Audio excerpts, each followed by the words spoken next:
Okay, I'm just here doing a little bit of masking on my engine, just masking up the exhaust ports and the intake ports so I can hose the block down. But I just thought I'd show a video of how you can get your masking really nice and lined up with your ports without having to sit there with a razor blade and cut it all out. It's pretty easy.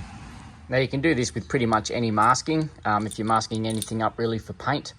If you're using just masking tape, you can just use like an extension bar for a socket, something like that, anything really, even a pen, and you just run it along the edge and it will actually tear through the masking tape.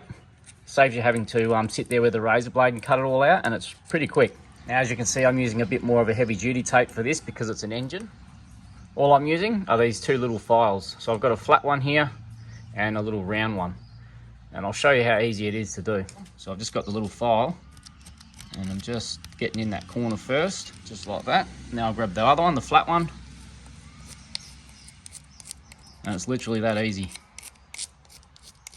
And that's perfect, as you can see, just there. I'll work around the top here. You don't have to apply pressure, just that edge is enough to give you the cut that you need.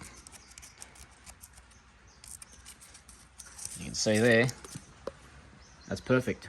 Now if you're really fussy, you could go around that again, just with your file again, and just touch it all up, but that there is perfect, it's fine. Nice and simple, and yeah, it gives you a good result. Easy.